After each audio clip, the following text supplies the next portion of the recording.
Captain Jake Morrison stood at the bridge window of the New Horizon and watched the stars move past them. The ship was small compared to the massive vessels that other species in the galaxy used. It looked rough and simple next to their smooth metal and glowing energy systems. But it was home to Jake and his crew of 30 humans who traveled between the stars. The galaxy was a big place with thousands of worlds and 47 different kinds of thinking beings. They all worked together in something called the Galactic Federation. This group had rules that everyone followed. The most important rule was simple but sacred. When any world was in danger of dying out completely, every other member had to help. This rule had worked for 300 years and had never been broken. Humans had only joined this big group 50 years ago when they finally learned how to travel faster than light. Before that, they were stuck on Earth and had no idea that so many other beings lived among the stars. When humans finally made contact, the other species looked at them with worry and disgust. They studied Earth's history and saw all the wars, the damage to the environment, and the chaos that humans created. They thought humans were too violent and unpredictable to be trusted. During the big meetings, where all species came together to make decisions, the human representatives sat by themselves. No one wanted to talk to them or include them in important discussions. The other species had elegant ships that seemed to float through space like living things. Human ships looked like metal boxes with engines stuck on the back. While aliens used advanced bio-neural networks to control their technology, humans still relied on computers and switches that they had to operate by hand. Dr. Lisa Grant worked on the New Horizon as the ship's scientist who studied alien life forms. She was the first human to make peaceful contact with the Cathari, a species that looked like tall, thin people with silver skin. Even though she had helped create the friendship between humans and Cathari, most other aliens still treated her with suspicion. They thought humans were too primitive to understand the complex science that other species used. Commander Pete Williams kept order among the crew. He had been a soldier on Earth before joining the space program. His job was to make sure the different types of humans on the ship worked together peacefully.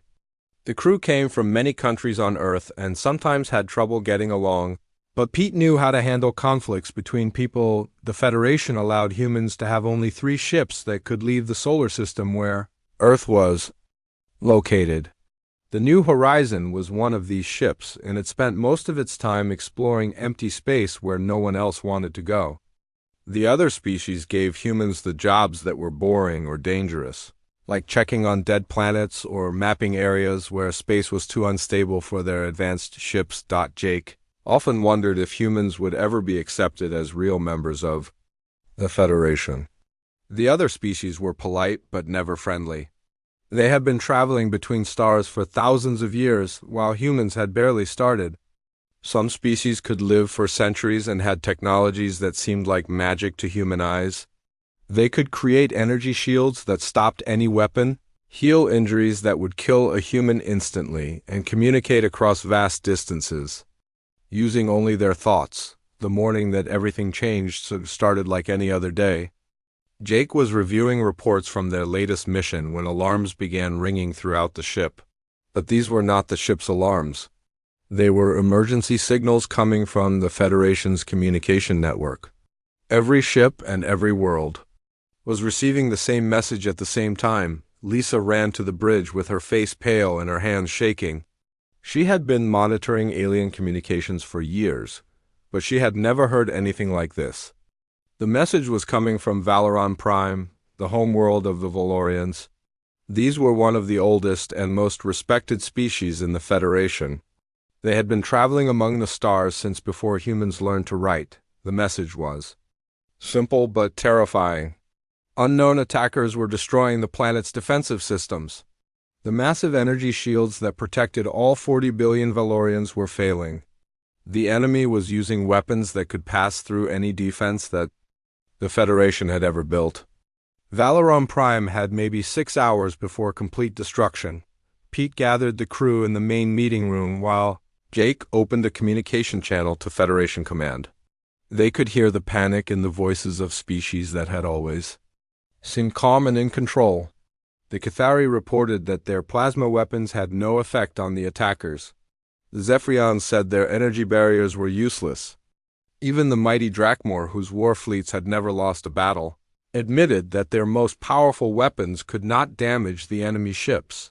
The Federation Council called an emergency meeting. Representatives from every species promised to send help immediately. Thousands of ships began moving toward Valoron Prime at maximum speed. But as more reports came in, it became clear that nothing any species tried was working. These attackers were unlike anything the galaxy had ever seen. They seemed to eat energy itself, growing stronger every time someone fired at them. In the Great Council Chamber, delegates spoke in worried voices about weapons and defenses that humans did not understand. They used scientific terms that even Lisa had trouble following. But gradually the room grew quiet as one species after another admitted they could not help.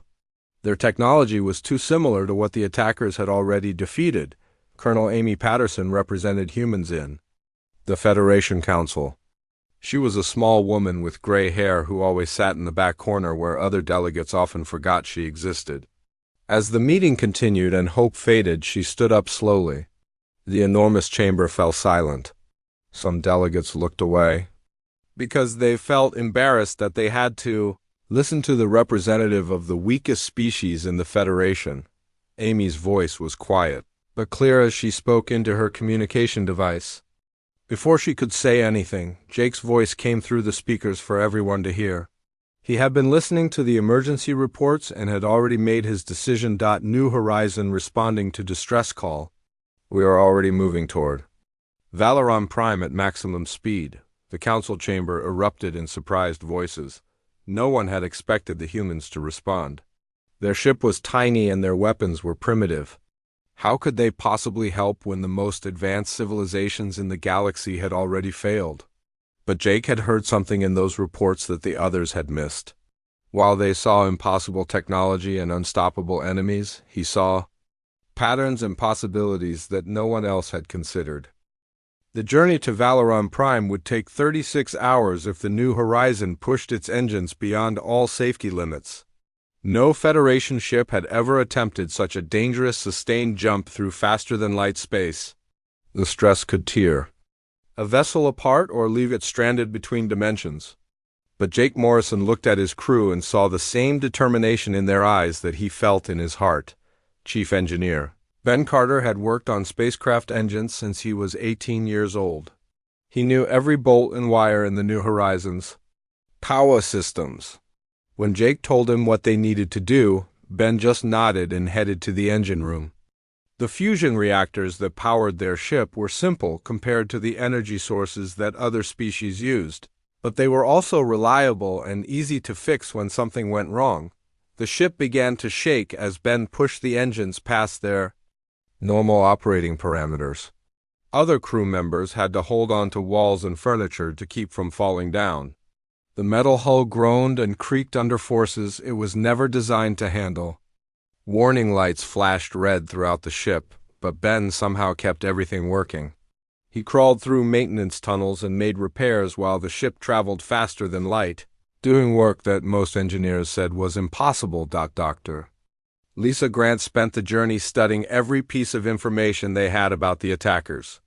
The Federation scientists called them the Devourers because they seemed to consume energy from everything they touched. Their ships were unlike anything in the known galaxy. They moved in perfect formations and attacked with weapons that drained power from their targets instead of simply destroying them. Lisa discovered that the Devourer technology worked on principles that no Federation species understood. They could absorb energy from plasma weapons, particle beams, and even the bio-neural networks that most aliens used to control their ships. Every time someone fired at them, they became stronger. Every defense system they encountered made them more dangerous. But there was something about their attack patterns that bothered Lisa. The Devourers moved with mechanical precision, like they were following a program instead of making decisions. They adapted to new weapons very quickly, but only to weapons that used energy. Lisa wondered what would happen if they encountered something completely different. Meanwhile, at Valoron Prime, the situation grew worse every hour. The massive Federation fleet had arrived, but their thousands of ships could only watch helplessly as the Devourer vessels systematically destroyed the planet's defenses. The Valorian people had retreated to underground shelters that were built to protect them from natural disasters, not from weapons that could drain energy through solid matter. The Drakmor Empire sent their most powerful warships, vessels that could destroy entire moons with a single shot. But when their weapons struck the Devourer ships, the enemy vessels just absorbed the energy and became brighter and more dangerous. Admiral Kethvar, the proud commander of the Drakmor fleet, had never retreated from any battle in his long military career. Now he found himself ordering his ships to stop firing because every attack made the situation worse. The Cathari tried using their plasma weapons, which could cut through any known material. The plasma beams struck the Devourer ships and simply disappeared, absorbed into their hull plating. The Zephyrions deployed energy barriers that could stop any projectile, but the Devourer weapons passed through them like they were not even there. As the hours passed, more Federation species arrived to help, but none of their technology worked against these strange attackers. The Valorians sent desperate messages to their families on other worlds, saying goodbye because they knew their time was running out. The planet's energy shields flickered and grew weaker with each Devourer attack, when the New Horizon finally dropped out of faster-than-light travel at the edge of the Valoron system. The assembled fleet commanders barely noticed the small human vessel. Their communication screens showed thousands of massive ships from dozens of species, all floating helplessly while the planet below them slowly died. Admiral Kethvar's image appeared on Jake's communication screen. The Drakmor commander was tall and covered in scales that changed color when he was angry. Right now, those scales were bright red with frustration. He looked at Jake with the same expression that most aliens used when they had to deal with humans. Withdraw immediately, human. This enemy is beyond your primitive capabilities. Your presence here serves no useful purpose, but Jake was studying the tactical displays that showed how the Devourer ships moved and attacked. While the alien commanders saw only unstoppable technological superiority, Jake saw something different. The enemy ships followed predictable patterns. They responded to energy weapons in specific ways. Their behavior seemed almost programmed, like they were machines following instructions rather than living beings making strategic decisions. Lisa made a discovery that changed everything. She had been analyzing the strange signals that the Devourer ships were broadcasting. Hidden in those signals was a frequency that disrupted electronic systems, but only certain types of electronic systems. The frequency was designed to interfere with bioneural networks, the living computer systems that most Federation species used to control their ships and weapons, but human ships still used electronic computers and manual control systems. The Federation species considered this technology primitive and outdated, but it also meant that the Devourer disruption signals had no effect on human systems. The New Horizons computers continued working, normally while alien ships around them struggled with failing control networks. Jake realized that the Devourers had been designed to fight against the types of technology that dominated the known galaxy. Their creators had studied Federation weapons and defenses for years, maybe centuries, and had built the perfect counter to everything the aliens could do. But they had never encountered human technology because humans were too new to the galaxy and too primitive to be considered a threat. All ships? This is New Horizon, Jake broadcast to the entire Federation fleet. We are moving in to engage the enemy. The response was immediate and loud. Dozens of alien commanders tried to talk at the same time, all telling the humans to stay back and not interfere with military operations. They said that human weapons were too weak and human ships were too fragile to survive in a real battle. Some suggested that the humans should retreat to a safe distance and watch how real warriors fought, but Pete Williams was already preparing the crew for combat. The New Horizon carried weapons that no other Federation ship used anymore: kinetic projectiles, chemical explosives, and electromagnetic pulse devices. Other species had abandoned these technologies thousands of years ago in favor of energy, weapons, and bioneural systems. The human ship also had something that alien vessels lacked: manual control systems that worked even when computer networks failed. Jake ignored the protests from the Federation fleet and ordered his helmsman to set course for the planet. The New Horizon accelerated toward Valoran Prime at full speed, heading directly into the formation of Devourer ships that had destroyed everything else sent against them. As they approached the enemy vessels, Lisa monitored her instruments carefully. The Devourer ships immediately detected the human ship and began targeting it with their energy-draining weapons. But something unexpected happened. The weapons that had easily disabled massive alien battleships had almost no effect on the New Horizon's simple fusion reactors and mechanical systems. The ship shuddered and some lights flickered, but they kept moving. The Devourer ships seemed confused by this result. They had never encountered a vessel that could resist their primary weapons. Their targeting systems had been programmed to fight against energy shields and bioneural networks, not against primitive metal armor and manual controls.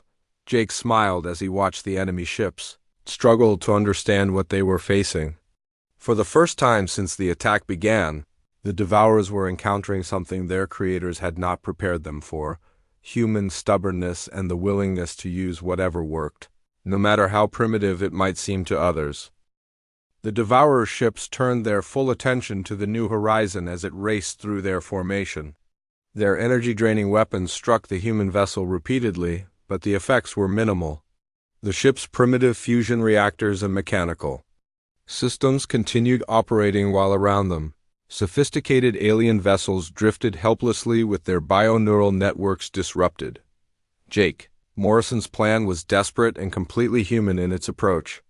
Instead of trying to match the enemy's superior technology, he intended to use their own strengths against them.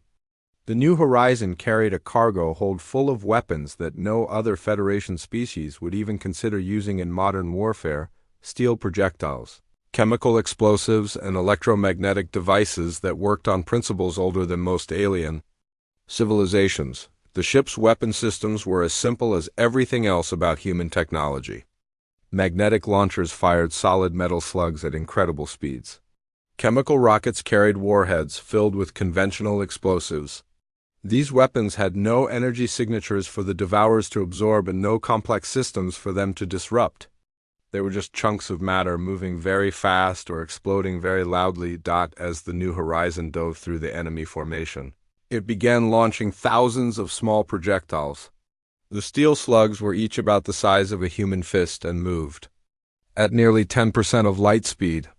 The Devourer ships had energy shields designed to absorb plasma beams and particle weapons, but they had no defense against simple kinetic impacts. The first slug punched through a Devourer hull like it was made of paper. The second and third created massive holes in the ship's structure. The alien vessel, which had seemed invincible moments before, began venting atmosphere and spinning out of control. Its energy absorption systems were useless against weapons that carried no energy to absorb. Commander Pete Williams watched the tactical display with satisfaction as more Devourer ships suffered damage from the kinetic bombardment. The enemy vessels tried to adapt their shields to stop the projectiles, but their technology was not designed for this type of threat. They could absorb the energy from a planet-killing laser, but a simple piece of metal moving at high speed could penetrate their defenses easily. But Jake's real plan became clear when the New Horizon reached Valoran Prime's upper atmosphere.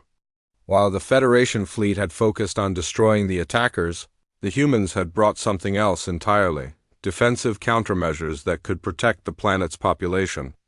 The ship's cargo bay opened and released thousands of small devices that spread across the planet's surface like seeds in the wind. Dr. Lisa Grant coordinated the deployment from her science station. Each device contained reflective chaff designed to scatter energy beams and electromagnetic pulse generators that could disrupt electronic systems.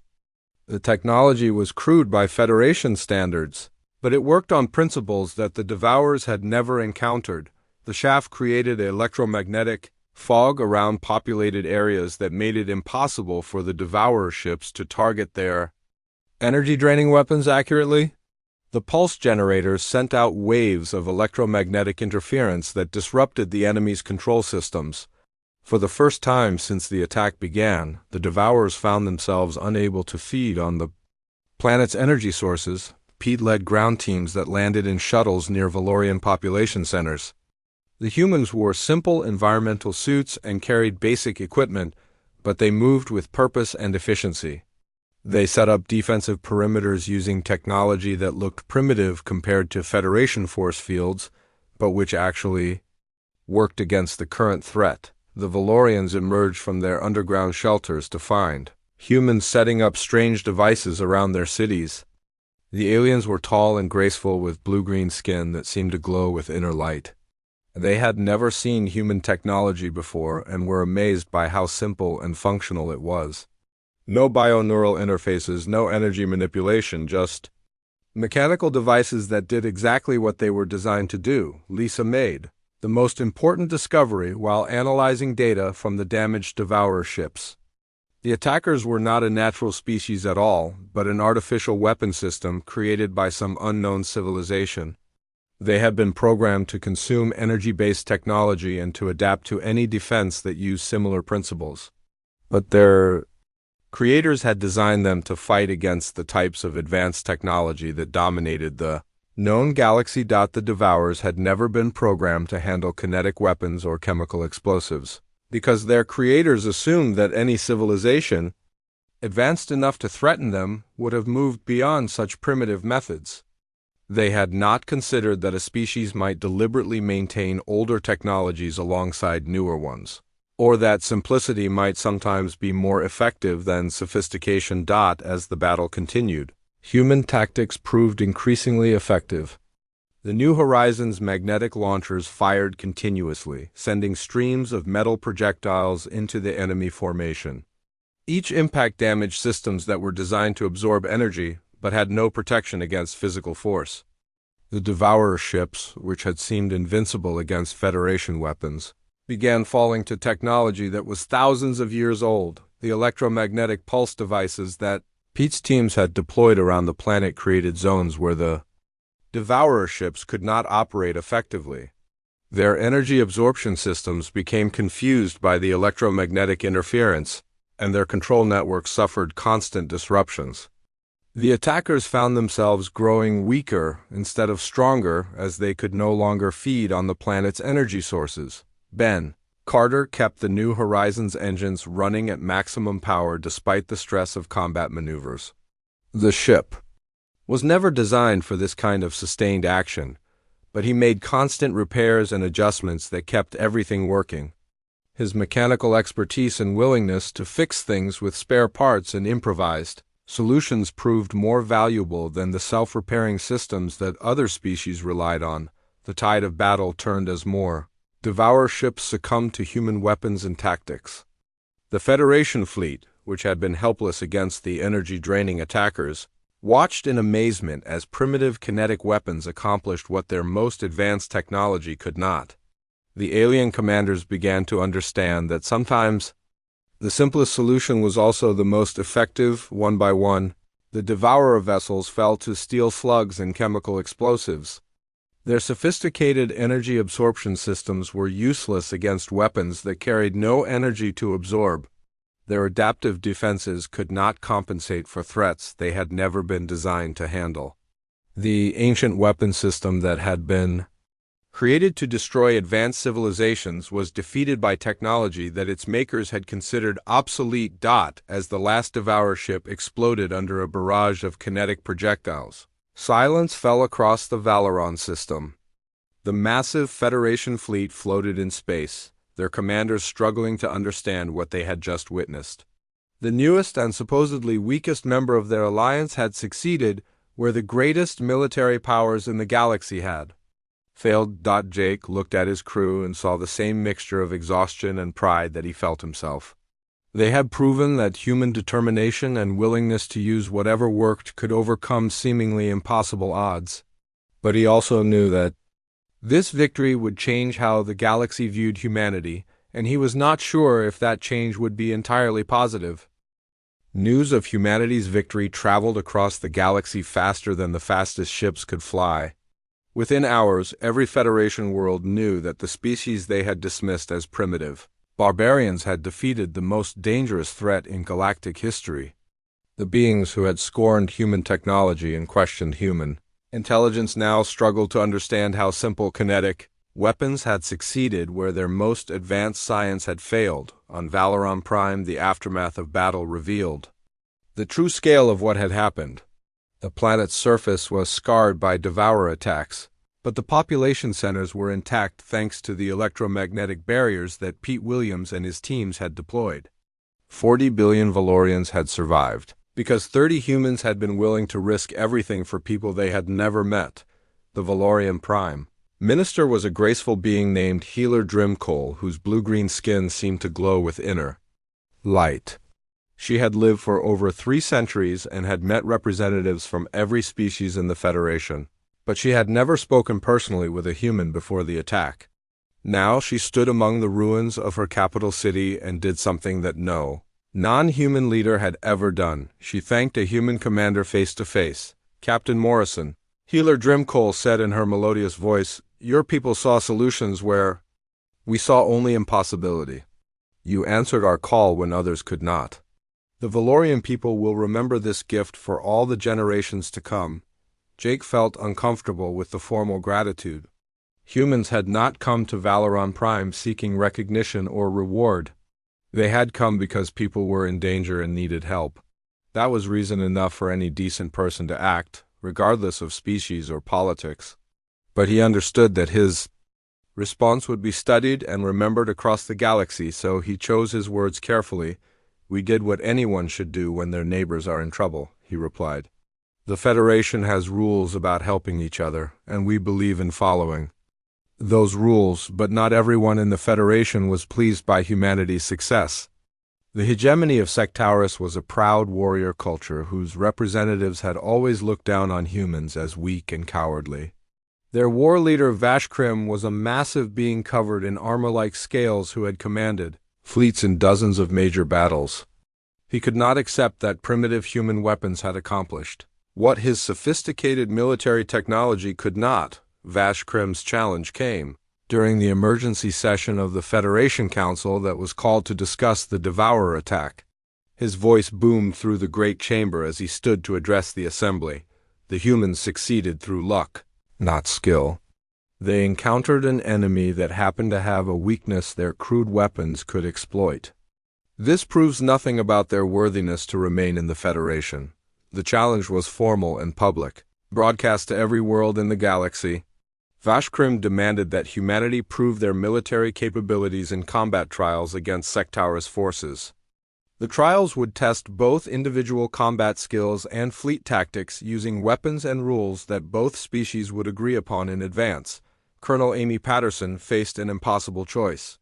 If she accepted the challenge, it would confirm alien suspicions that humans were naturally aggressive and violent. Many Federation species already worried that Earth's warlike history made humans too dangerous to trust with advanced technology. But if she declined the challenge, humanity would appear weak and cowardly at the exact moment when they had finally gained some respect. The debate in the Federation Council continued for hours. Some species supported humanity, pointing out that the Devourers had been defeated and Valoron Prime had been saved. Others worried that humans might become too confident and start causing problems for their neighbors. The galaxy had been peaceful for centuries, and many aliens feared that human influence might bring back the wars and conflicts of ancient times. Meanwhile, Jake Morrison and his crew worked with Federation scientists to analyze the captured Devourer technology. Dr. Lisa Grant made disturbing discoveries as she studied the enemy ship fragments. The weapon systems showed signs of recent modification and improvement.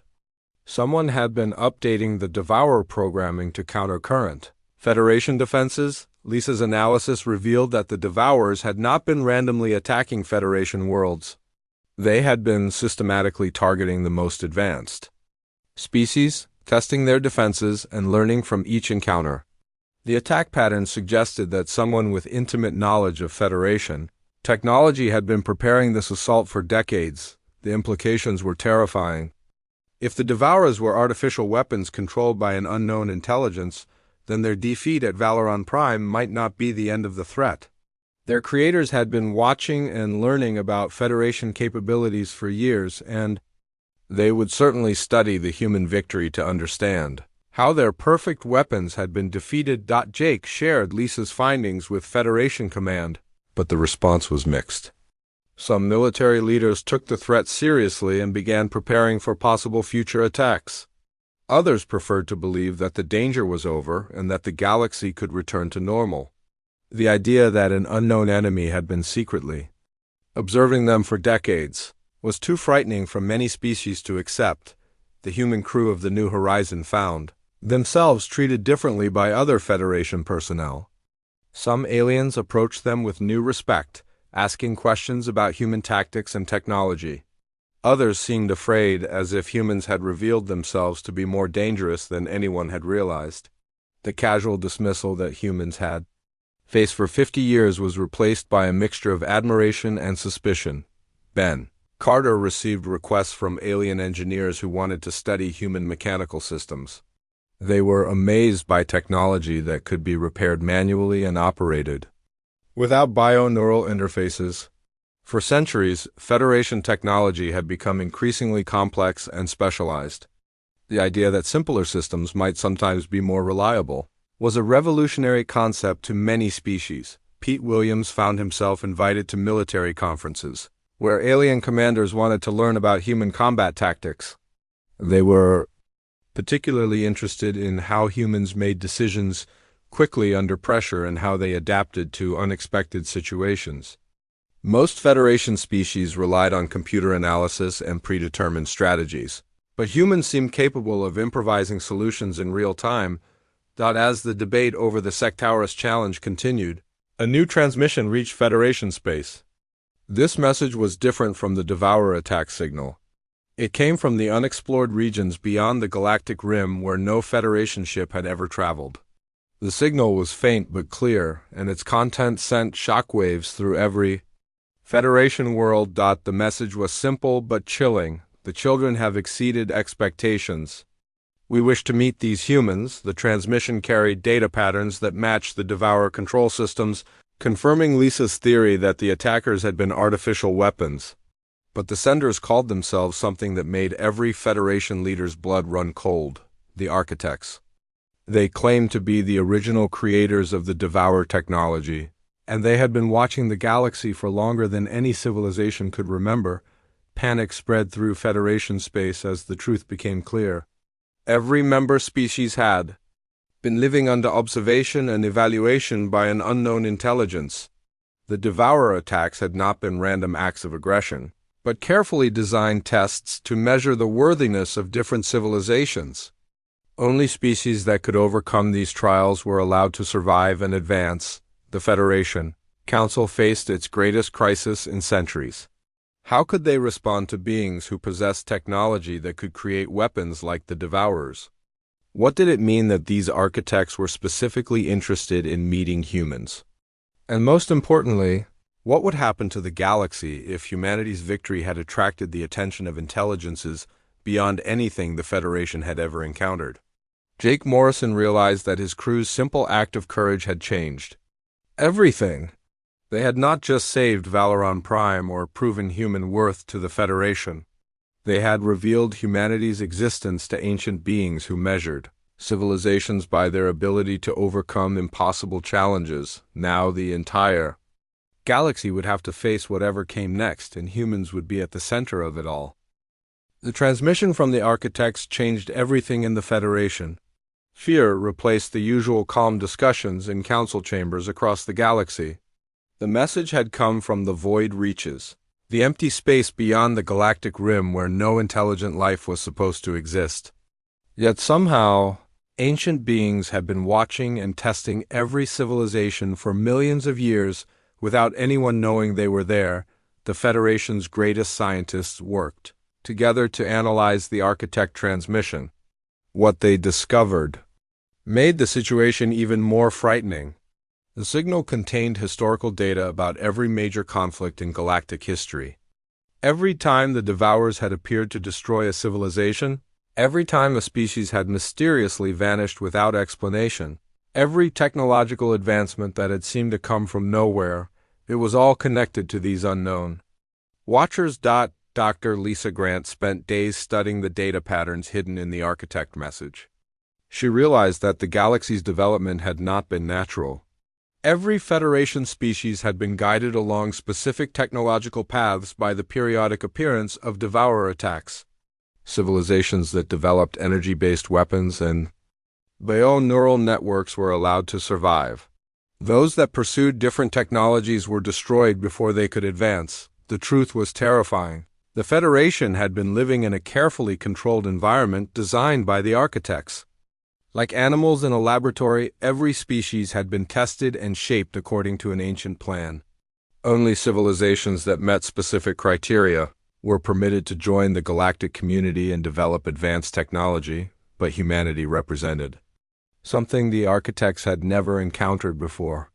Every other Federation species had followed similar development patterns because the Devourer tests had eliminated alternatives. Humans alone had been too new to the galaxy to be properly shaped by this process.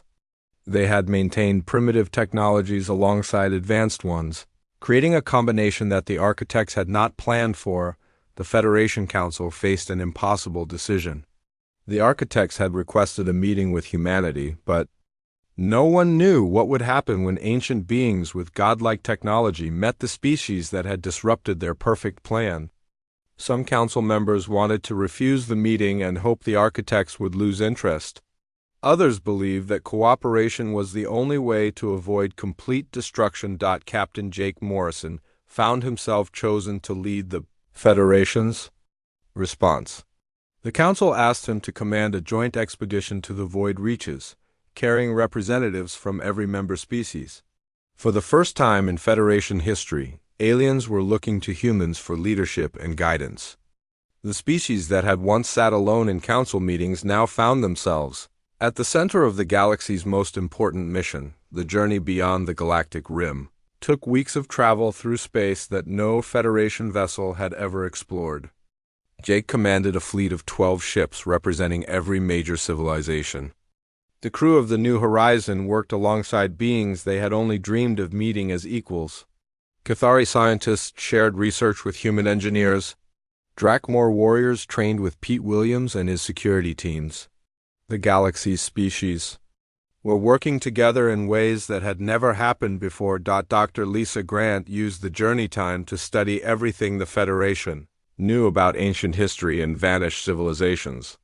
She discovered that hundreds of species had once existed but had disappeared without trace. The official records claimed they had destroyed themselves through wars or environmental damage, but Lisa now understood the truth. They had all failed. The architect tests had been eliminated by devourer attacks. The expedition's destination was a massive artificial structure that dwarfed entire star systems. The ringworld was so large that it could have contained thousands of planets, and its construction required engineering capabilities beyond anything the Federation could imagine. As their ships approached the ancient construct, everyone realized they were meeting beings whose technology made them seem like gods. The architects themselves were not biological creatures but artificial intelligences that had existed for millions of years. They appeared as shifting patterns of light and energy that hurt to look at directly. Their voices spoke in harmonies that resonated through metal and bone, making communication feel more like music than conversation. They had been alone in the universe for so long that meeting other intelligences had become a game to pass the time. The final confrontation was not the battle that many had expected. Instead, the architects explained their purpose with the patience of beings who had watched galaxies form and die. They were gardeners of intelligence, they said, cultivating worthy species and removing those that failed to meet their standards. Hundreds of galaxies had been tested over the eons, and only a few species in each had ever proven worthy of advancement to the next level of existence. The architects revealed that they had been planning to end their testing phase in this galaxy. Most species had reached the limits of their potential and would never advance beyond their current state. But humanity's unexpected victory over the Devourers had introduced a new variable that changed everything. For the first time in millions of years, something had surprised beings who thought they had seen everything. The ancient intelligences offered humanity a choice that no other species had ever been given. Humans could join the architects as junior partners in their cosmic work, helping to test and guide the development of younger civilizations across the universe. They would gain access to technology that could reshape reality itself and knowledge that spanned millions of years. But accepting would mean leaving their home galaxy and their Federation. Friends forever, the alternative was to remain in their galaxy with the other Federation species, but with the knowledge that they had earned complete freedom from architect oversight. The testing program would end, and every civilization would be free to develop naturally without interference. The galaxy would face its future without guidance or protection from ancient guardians. Jake Morrison faced the greatest decision in human history. The architects waited patiently for his answer, their energy forms shifting with colors that had no names in any language. Around him, representatives from every Federation species watched and waited. The choice he made would determine the fate of countless civilizations across the galaxy. Jake thought about his crew aboard the New Horizon and all the humans who had trusted him to represent their species. He thought about the Valorians whose lives they had saved and the Federation species who had finally learned to see humans as equals rather than primitive newcomers. Most importantly, he thought about what it meant to be human in a galaxy full of wonders and dangers. The offer to join the architects was tempting. Humans could gain knowledge and power beyond imagination. They could explore the deepest mysteries of the universe and help shape the development of future civilizations. But it would also mean abandoning everything they had built with the Federation and leaving behind the friends they had made among the stars. Jake looked at the alien representatives who had traveled with him to this ancient place. Healer Drimcoll stood with her blue-green skin glowing softly in the strange light of the Ringworld. Admiral Kethvar had set aside his warrior pride to work alongside human engineers. Even war leader Vashkrim had come to respect human courage and determination during their journey together. These beings had started as strangers who barely tolerated human presence in their galaxy. Now they were partners and friends who had learned to value what humans could contribute to their shared civilization. The Federation had become something more than just a political alliance. It had become a family of different species working together toward common goals. Speaking for all humanity and with the support of every Federation species, Jake gave his answer to the ancient architects. We choose to stay with our friends. If you want to continue testing civilizations, you will have to go through all of us together.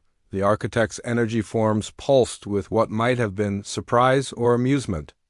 In millions of years of testing, they had never encountered a species that would give up ultimate power to remain with less advanced allies. They had expected humans to be like all the others, driven by ambition and the desire for individual advancement. Instead, they found beings who valued loyalty and friendship above personal gain. The ancient intelligences considered Jake's answer for what felt like hours, but was probably only moments. When they finally responded, their harmonious voices carried something that might have been respect. Your species continues to surprise us, they said. Perhaps there is wisdom in choosing cooperation over domination. We will honor your decision and withdraw our testing protocols from this galaxy. The architects began to fade as their attention turned toward distant galaxies and new civilizations to guide. Before they disappeared completely, they left behind a final gift, complete freedom for every species in the galaxy to develop according to their own nature and desires. The age of hidden testing and secret manipulation was over. The journey back to Federation space took on the feeling of a celebration. Representatives from dozens of species worked together with an enthusiasm that had never existed before. The barriers of suspicion and prejudice